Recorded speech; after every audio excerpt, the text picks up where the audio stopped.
Selamat siang, Assalamualaikum warahmatullahi wabarakatuh.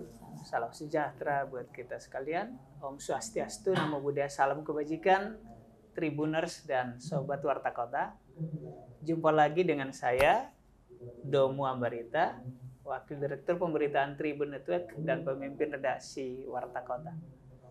Siang ini kita akan mengulas tentang sosok,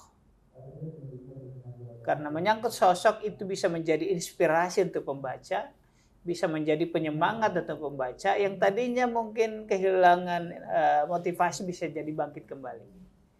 Ini kita sedang berbincang dengan seseorang yang hatam di bidang kesehatan karena beliau adalah dokter, tetapi usia muda sudah menjadi politisi. Nah ini susah. Biasanya dokter tidak begitu gemar ke politik, tetapi rupanya beliau ini bukan demikian. Kita akan nanti gali bagaimana cara berbagi waktu dan tips-tips seorang pejabat publik dan keluarga juga tentu. Selamat siang, dokter. Siang, Bang. Sehat? Sehat, alhamdulillah. Kita share aja, Bang. Halo sama dokter beneran. Oke, beliau adalah Ibu Bupati Karawang di Jawa Barat, Dr. Selika Nurahadiana atau sering dipanggil Ibu atau Teh Seli ya, karena kita di Sunda Teh Seli. Teh Seli, saya coba pelajari biografi dokter. Usia 29 tahun sudah jadi anggota DPRD. Ya, alhamdulillah. 29 tahun berarti lulus dan menjadi dokter usia berapa tahun? Sudah ya, 26. Wisuda 26. Ya. Menjadi dokternya praktik? 2 tahun sampai 28 ya. 28 praktik dokter, lalu jadi anggota DPRD. Dulu Terus, gimana tuh tertariknya ke DPRD itu? Sebenarnya ini jujur ya? Jujur atau gimana? Jujur ya? Harus jujur dong ya. Jadi begini, Bang, nggak kepikiran sama sekali, sangat nggak kepikiran sama sekali.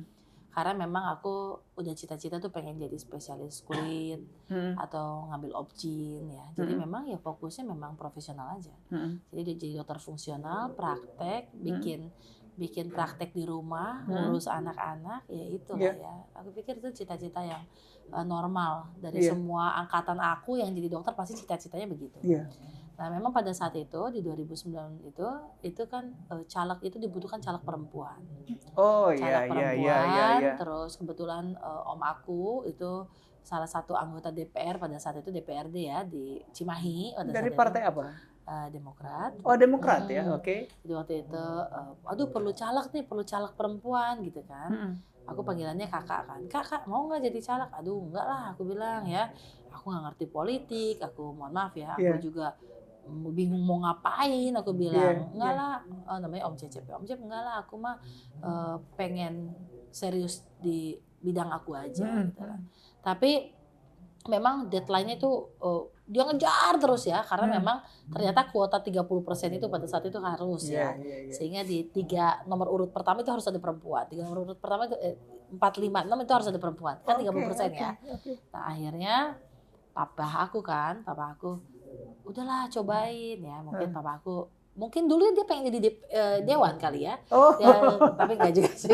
Papa aku akhirnya udah kamu cobain ya. Udah Pak, kalau misalnya papa support ya tolonglah bantu aku dan dukung aku. Nah karena kami disupport oleh papa mama sama keluarga, akhirnya aku mengiyakan lah menjadi caleg pada saat itu. Dari Dapil Cimahi? Dari Dapil Karawang Purwakarta. Oh malah Karawang, oke. Om aku itu kan yang di Cimahi itu om. Jadi dia orang politik bener lah. Kalau aku kan enggak ya. Nah singkat cerita, tapi aku ini karakternya Bang. Kalau aku udah bertarung, aku harus serius. Kalau aku udah ngambil sikap apapun, aku harus ikhtiar semaksimal mungkin. Ya dan berdoa tentunya. Jadi ketika aku memutuskan ya aku jadi caleg, aku memang ya standby di Karawang Purwakarta terus, artinya untuk kita keliling-keliling gitu. Walaupun hasilnya kita nggak tahu apa, apalagi waktu itu ya nggak ngerti juga ya. Kita nggak kenal siapa-siapa, kita nggak tahu siapa-siapa, kita mau ngapain ini, gimana caranya, sosialisasi dan lain sebagainya dengan luasan yang begitu luas ya Bang. Nah akhirnya ya atas izin Allah ya tentunya. Jujur ya kalau aku bilang kebetulan ya Bang. Karena aku nggak lahir dan besar di dunia politik. Dan aku nggak punya keluarga ya hanya satu-satunya itu aja om aku yang memang di politik, tapi keluarga inti aku tidak ada yang dalam politik, semuanya lebih ke arah ya akademisi atau enggak ya pengusaha gitu kan. Nah akhirnya kepilihlah tuh aku di anggota dewan kan. Waktu itu usia masih 28 lah, 20 mau 29.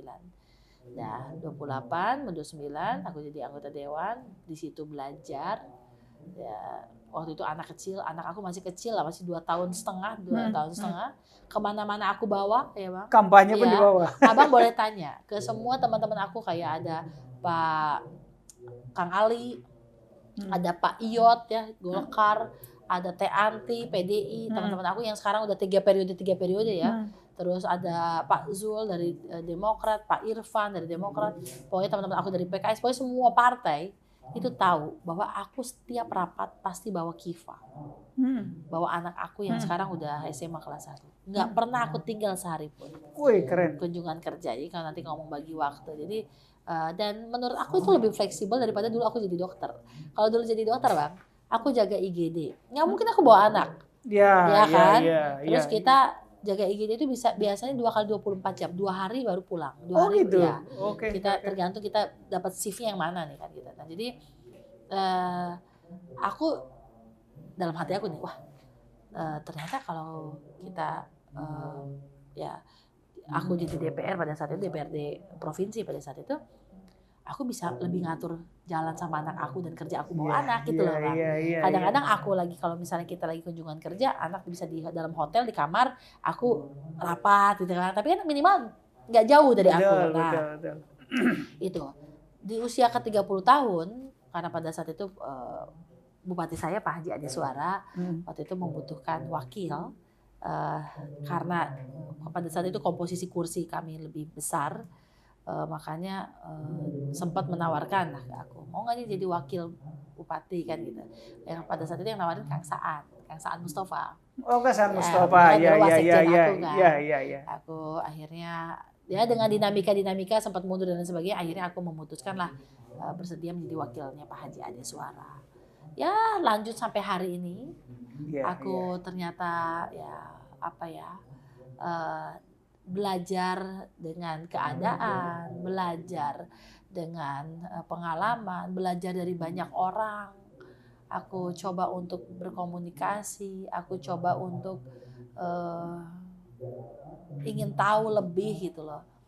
Akhirnya ya hampir 12 tahun aku ada di Karawang, dan ya aku bersama teman-teman PNS aku bersama teman-teman masyarakat aku ya, teman-teman media aku, kita bareng-bareng dan sampai hari ini. Menarik. Teh, biasanya dokter itu bukan biasanya dan memang demikian adanya. Dokter kan ilmu eksak, politik, sosial, yang katanya 1 tambah 1 bisa jadi 11 gitu ya. Awal-awal masuk di politik, apakah Teh ada menjadikan seseorang mentor politik? Atau berguru kepada seseorang tentang apa sih politik, apa sih istilah-istilah ini gitu? Atau belajar learning by doing? Learning by doing lah ya. Kalau misalnya gini, kalau misalnya yang ditokohkan satu tidak, tapi aku belajar dari banyak orang. Contoh? Ya dari banyak orang lah. Contoh, ya senior politik aku. Oke. Jadi aku nggak belajar keilmuan teoritis dalam politik. Tapi aku belajar taktis strategi dalam politik. Dan lebih ke arah belajar ilmu pemerintahan. Karena setelah aku, kalau DPR kan kolektif kolegial, jelas aku banyak komunikasi dengan teman-teman DPR, dengan senior-senior politik yang urusan dengan kebijakan-kebijakan kolektif kolegial. Tapi setelah aku masuk di eksekutif, aku memang lebih banyak belajar dengan teman-teman ASN, dengan teman-teman birokrat. Aku pengen tahu nih gimana cara ngatur anggaran, gimana caranya anggaran ini supaya jadi sesuatu kebijakan yang memang populis dan bisa diterima oleh masyarakat dan sesuai dengan kebutuhan masyarakat. Gimana nih kalau misalnya nggak sesuai, gimana sih proses pengadaan, gimana sih proses pengadaan yang memang aman semuanya, semua sesuai aturan dan regulasi. Terus bagaimana kita sekarang membuat sistem harus semua transparan, harus semua bisa ngelihat. Gimana cara membuat sistem yang bisa nge-link, aku bisa mengetahui dan lain sebagainya. Jadi aku sebenarnya jujur setelah jadi eksekutif, aku banyak belajar sekali dengan teman-teman birokrat. Menarik. Tidak semua pimpinan bersedia dan mau belajar pada staf. Tidak semua pemimpin mau belajar pada anak buah itu intinya. Ya, sekarang Abang pikir, kita umur 30 tahun. Kalau basic keilmuan kedokteran dengan sosial, menurut aku itu ada korelasinya. Karena kalau di kedokteran itu ada namanya anamnesis. Kalau mungkin di pemerintahan polanya adalah identifikasi permasalahan di sosial. Udah anamnesis, kita namanya ada diperiksa. Diperiksalah ya, dari mulai kepala sampai kaki. Kalau misalnya kita bicara analisis sosial, berarti kita mempelajari apa sih persoalannya. Setelah diidentifikasi kita percaya. Okay. Nah setelah itu ada namanya pemeriksaan penunjang. Ya, pemeriksaan penunjang. Nah pemeriksaan penunjang ini kalau misalnya di dalam pemerintahan, nah pemeriksaan penunjang ini kan bisa dalam bentuk misalnya ya dinas-dinas kami. Betul, ya. Dan terakhir adalah pengobatan, ya kan? Pengobatan itu juga ada CB1, CB2, CB3. Ada pengobatan-pengobatan itu alternatifnya. Oh ternyata ada namanya differential diagnosis. Ngediagnosis dulu sebelum pengobatan. Ini penyakitnya apa nih? Tifus kah atau DBD kah? Tapi sebenarnya identifikasi masalah anamnesis sama-sama demam gitu lah. Nah akhirnya pengobatan, solusinya permasalahan. Jadi saya pikir kalau mengidentifikasi suatu daerah itu polanya sebenarnya sama dengan pola yang aku biasa pelajari di kedokteran. Jadi karena ini kan berhadapan dengan langsung dengan masyarakat. Seperti kita berhadapan ya dengan apa Bapak butuhnya apa? Saya butuhnya rumah layak nih. Ya udah, berarti dianggarinlah rumah layak nih. Saya pikir sama polanya, nggak ada yang berbeda. Perlu mempelajari masalah dulu, sampai dalam, sampai akar, baru mencari solusinya ya. Itu yang dibawa dari ilmu kedokteran juga di ilmu politik ya. Nggak juga sampai dalam, karena kita bisa melihat, kan kita bisa memapping apa kebutuhan. Kalau makin dalam malah jadi lama diskusinya, ya nggak? Eksekusinya nggak ada, benar nggak? Jadi kita pelajarinya nggak usah sampai dalam, tapi kita lihat pokok permasalahan karena wilayah kami ini beda-beda. Ada wilayah desa yang butuh air, ada wilayah desa yang memang perlu abrasi harus relokasi, ada wilayah desa yang memang kekeringan, ada wilayah desa yang kebanyakan air akhirnya kebanjiran. Itu kan beda-beda. Artinya penanganannya itu kami berbeda-beda. Jadi menurut aku cara berpikir ini menurut aku memang polanya sama dengan pola ketika aku menjadi dokter untuk ya ini mengobati keluhan masyarakat dan mencarikan solusinya. Jadi boleh dibilang ya apa yang Teh Sally pelajari di kedokteran bermanfaat juga sebagai bupati ya. Pastilah, karena kan di kedokteran juga kita berhubungan dengan manusia. Betul. Sama seperti kami di politik ilmu sosial kemasyarakatan. Saya pikir ini bukan politiknya ya. Saya bicara masalah pelayanan publik. Jadi kami ini berhubungan dengan orang, berhubungan dengan makhluk hidup, berhubungan dengan masyarakat, berhubungan dengan kebutuhan. Mereka puas, mereka akan bicara puas, mereka misalnya mengkritik dan memberikan saran, mereka akan teriak. Saya pikir itu adalah hal yang memang biasa dalam ilmu kedokteran pun. Ketika mereka sembuh, mereka mengucapkan terima kasih. Ketika mereka misalnya tidak sembuh, mereka akan bertanya pada dokter ini udah benar belum obatnya? Atau mereka mencari pembanding misalnya, kan gitu loh. Saya pikir ini sama lah dengan kita pola-pola pendekatan, karena kita berhubungan dengan sosial kemasyarakatan. Teh Sally ini bukan kita bias gender, tetapi ini fakta bahwa di Karawang Teteh sudah 2 periode dan bahkan bisa disebut karena sempat PLT di 2014 sudah ya 3 masa lah ya di Bupati. Kita tahu masyarakat Sunda sangat religius dan biasanya dalam religiusitas Islam imam laki tanda kutip. Bagaimana Teh Sally membawa kepemimpinan perempuan di masyarakat yang seperti ini?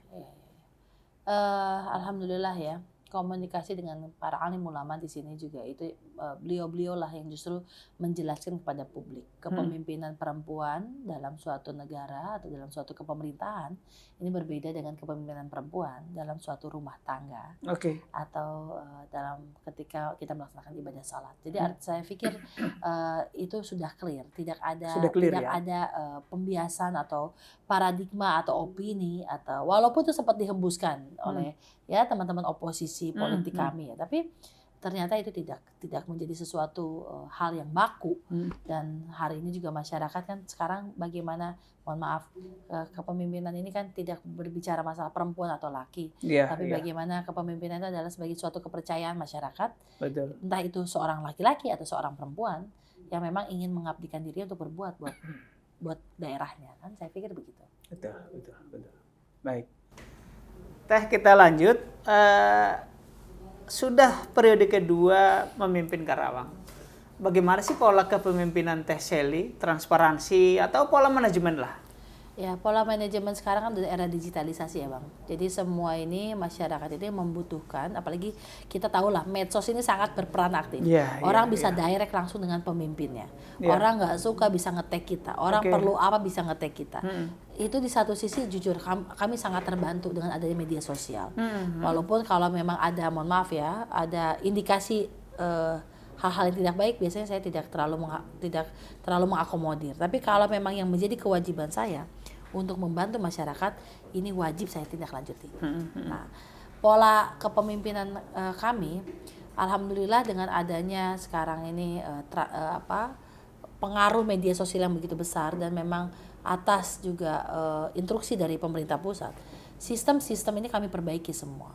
Sistem ini harus transparan, harus akuntabel, harus bisa kami pertanggungjawabkan, harus dipercepat. Sebagai contoh, proses perizinan. Sekarang orang pemohon izin itu nggak perlu berhadapan dengan saya Bang. Saya malah nggak tahu di lapangan itu izin apa aku nggak tahu. Karena semua udah nge-link, namanya sistem OSS. Udah satu pintu, semua udah sistemnya online. Selama mereka udah syarat-syarat mereka sudah mereka penuhi, mereka bisa langsung bangun kawasan, mereka bisa bangun apapun, bisa gitu langsung bangun gudang. Karena sistemnya adalah sekarang udah sistem online.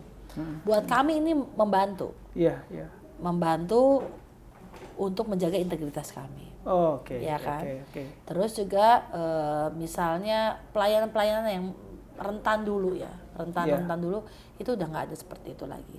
Yang kedua, kayak misalnya pengadaan, silakan itu mah berjalan dengan regulasi dan aturan. Yang penting kami berharap bahwa pembangunan ini dikerjakan oleh orang-orang yang profesional. Jadi sistem-sistem yang memang sangat kami jaga untuk keberlangsungan program pembangunan ini merupakan sistem yang harus kami perbaiki dari tahun ke tahun supaya ya tidak terjadi hal-hal yang kita tidak inginkan dan pembangunan bisa terasa manfaatnya oleh masyarakat. Gitu, Bang. Dokter Teh Sally, kita kan sedang berada di rumah sakit nih, RSUD Karawang. Tadi kita bincang-bincang banyak termasuk yang dibenahi untuk kenyamanan masyarakat. Mungkin itu salah satu contoh, bisa dicontohkan apa yang diperbaiki di rumah sakit? Jadi rumah sakit umum daerah ini alhamdulillah kami ditunjuk sebagai rumah sakit rujukan regional Jawa Barat. Artinya kami punya kurang lebih sekitar 500 bed di sini ya, 500 tempat tidur. Jadi di sini cukup besar rumah sakitnya. Besar. Dan kami ini dalam waktu 6 bulan terakhir kami perbaiki seluruhnya. Dari mulai infrastruktur, dari mulai sarana prasarana kesehatan, dari termasuk juga pelayanan terutama ya dari teman-teman nakes kami kepada masyarakat, dan juga memiliki inovasi-inovasi kreativitas sesuai dengan tingkat pola-pola penyakit terbanyak di Karawang. Jadi insya Allah ke depannya kami akan membuat yang namanya cardiac center. Jadi khusus buat penyakit jantung, karena memang ini dominasi di penyakit tidak menular yang pertama ya di Karawang adalah penyakit jantung. Jadi kita akan bikin namanya cardiac center. Terus kita tahu juga di sini juga banyak pasien-pasien cancer yang akhirnya harus kami rujuk ke RSAS maupun ke RSCM maupun Darmais. Jadi besok kita akan bikin ini juga cancer center. Cancer center. Jadi nanti kemoterapi bisa dilakukan di sini, nggak perlu jauh-jauh di Bandung atau di Jakarta. Dan yang terakhir adalah cardiac cancer center sama hemodialisa. Jadi kita untuk pasien cuci darah di sini, penyakit ginjal juga banyak. Jadi memang kami akan fokuskan bagi masyarakat kami yang ingin mendapatkan pelayanan kesehatan, ini benar-benar fokus bisa dilakukan di Kabupaten Karawang, yaitu di RSUD Karawang. Termasuk Karawang ini akan menjadi, ini rumah sakit ini akan menjadi rumah sakit umum daerah pendidikan. Pendidikan hari ini memang sudah kerjasama dengan Trisakti, dengan beberapa universitas lainnya, tapi dalam jangka pendek juga kami akan membangun atau dengan UNSIKA ya, Universitas Singapura Bangsa Karawang, akan membangun yang namanya Fakultas Kedokteran di Karawang. Jadi saya pikir kalau ini udah jadi rumah sakit pendidikan dengan semua aspek yang memang dalam proses ya, progres kita untuk perbaikan-perbaikan. Jadi nanti di 2 tahun atau 3 tahun ke depan kami akan melakukan pendampingan dengan fakultas kedokteran, yang kami akan kerjasama dengan fakultas kedokteran baik yang di Bandung atau Jakarta. Ini memang masih dalam proses kita komunikasi untuk nanti mereka jadi nge-link and match. Jadi fakultas kedokteran yang ada di Karawang, rumah sakit umum daerah sebagai juga rumah sakit pendidikan di Karawang. Keren. Jadi aku pikir ini juga nanti menjadi jawaban terhadap tantangan penyediaan SDM, sumber daya manusia khususnya tenaga kesehatan dokter di Kabupaten Karawang itu sendiri. Keren. Dokter, mungkin pertanyaan terakhir. Jadi dokter karena beliau dokter.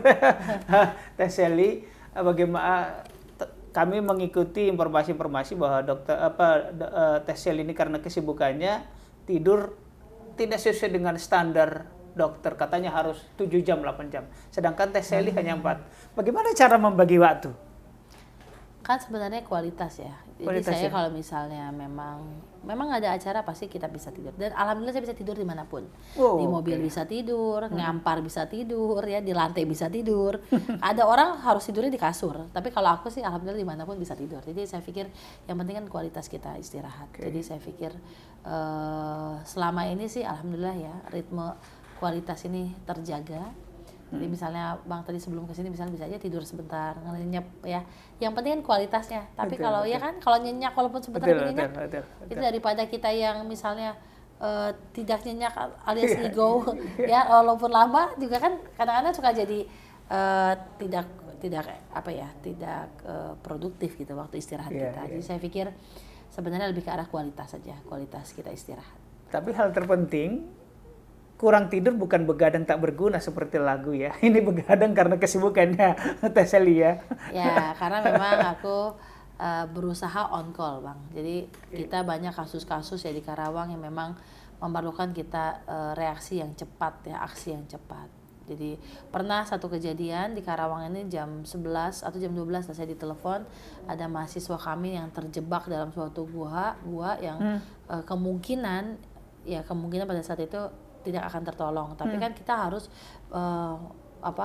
melakukan pendampingan, reaksi cepat, minimal kan kita mengetahui kondisinya. Memang adik-adik kami ini meninggal dunia pada saat itu, dan itu baru selesai jam 7 pagi. Jadi memang saya jam 1 langsung meluncur, jam 1 pagi langsung meluncur, berdua saja dengan anak saya.